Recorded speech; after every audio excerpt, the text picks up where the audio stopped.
Hai, Assalamualaikum semua. InsyaAllah pada hari ini kita akan belajar pendidikan Islam tahun 4 bidang sirah, tajuk dakwah Nabi Muhammad sallallahu alaihi wasallam. Murid-murid, pernah dengar tak nama-nama ini? Ustaz Ibit Liu, Ustaz Don Daniel, Ustazah Asma Harun dan juga Ustazah Isfadia. Apa yang mereka lakukannya, boleh tak kamu berikan satu perkataan yang paling dekat dengan mereka? Oh, mereka semua melakukan kerja-kerja dakwah. Ya, betul tu. Tepat sekali. Jadi kelas untuk hari ini, apa yang akan kita belajar adalah dakwah Nabi Muhammad sallallahu alaihi wasallam dan mengaplikasikannya dalam kehidupan seharian.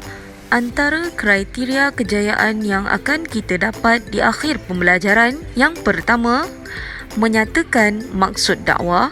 Yang kedua, menyenaraikan cara dakwah Nabi Muhammad sallallahu alaihi wasallam dan yang ketiga, menerangkan bentuk tentangan kafir Quraisy terhadap dakwah Nabi Muhammad sallallahu alaihi wasallam. Mari kita teruskan dengan SC yang pertama, iaitu menyatakan maksud dakwah. Maksud dakwah adalah menyeru dan mengajak umat manusia untuk beriman dan taat kepada Allah serta kembali ke jalan yang benar. Jadi, itulah yang dilakukan oleh pendakwah di Malaysia kan, Ustazah? Ya, betul tu Azwa.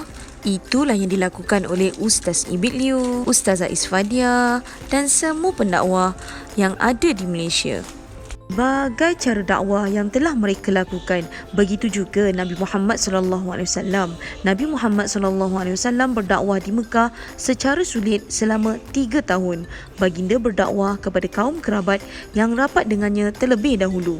Setelah itu, barulah diperintahkan oleh Allah agar berdakwah secara terang-terangan. Nak tahu tak di manakah tempat Nabi Muhammad sallallahu alaihi wasallam berdakwah secara sulit? Rasanya Azwa pernah belajar sebelum ini, Ustazah. Tempat Nabi Muhammad SAW berdakwah secara sulit adalah di rumah Al-Arqam bin Abi Al-Arqam. Betul tu, tepat sekali. Jom kita masuk kepada cara dakwah Nabi Muhammad sallallahu alaihi wasallam. Murid-murid, Nabi Muhammad sallallahu alaihi wasallam berdakwah dengan pelbagai cara. Antaranya adalah dakwah secara lisan dan juga dakwah secara perbuatan. Dakwah secara lisan adalah seperti nasihat, tazkirah, dialog, bercerita dan juga berdebat.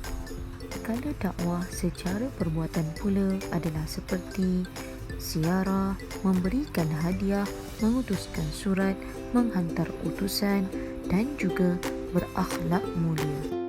Murid-murid, kamu semua perlu tahu bahawa dakwah Nabi tidak mudah seperti yang kita sangkakan. Nabi Muhammad sallallahu alaihi wasallam pernah melalui tentangan kafir Quraisy terhadap dakwah Nabi. Antaranya apa yang mereka lakukan adalah fitnah, pemulauan, penyiksaan dan juga pembunuhan. Orang Quraisy menuduh Nabi Muhammad sallallahu alaihi wasallam sebagai gila, ahli sihir dan pendusta.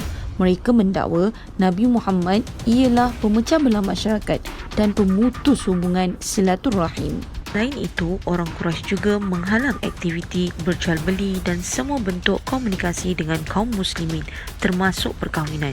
Tindakan itu menyebabkan kaum muslimin mengalami kelaparan dan semakin tertekan. Pemulauan berlarutan selama hampir 3 tahun. Dahsyat sungguh tentangan kafir Quraisy terhadap dakwah Nabi Muhammad sallallahu alaihi wasallam. Mari kita lihat tentangan yang ketiga, iaitu penyiksaan. Terdapat pelbagai siksaan yang dilakukan terhadap kaum muslimin seperti dijemur di padang pasir dan diletakkan batu yang besar di atas dada mereka, seperti mana yang berlaku kepada Sayyidina Bilal bin Rabah. Dan tentangan kafir Quraisy terhadap dakwah Nabi Muhammad sallallahu alaihi wasallam yang terakhir adalah pembunuhan. Ada juga dalam kalangan para sahabat Nabi Muhammad sallallahu alaihi wasallam yang dibunuh dengan kejam, seperti mana yang berlaku kepada Sayyidina Yasir dan Sayyidatina Sumayyah. Murid-murid, biarpun Nabi diuji dengan pelbagai tentangan, namun Nabi tetap sabar dan tabah sehinggalah kesabarannya itu membawa kepada kejayaan. Baiklah murid-murid, setakat itu sahaja pembelajaran kita pada kali ini. InsyaAllah, pada pertemuan akan datang, kita akan belajar akhlak Nabi Muhammad dalam menghadapi tentangan kaum Quraisy serta akhlak Nabi dalam berdakwah. Jom kita semak sama-sama sukses kriteria yang telah kita capai. Yang pertama, kita dah pun menyatakan maksud dakwah. Yang kedua, kita dah pun menyenaraikan cara dakwah Nabi Muhammad SAW. Dan yang ketiga, kita dah pun menerangkan bentuk tentangan kafir Quraisy terhadap dakwah Nabi. Sekian saja. Bye. Assalamualaikum.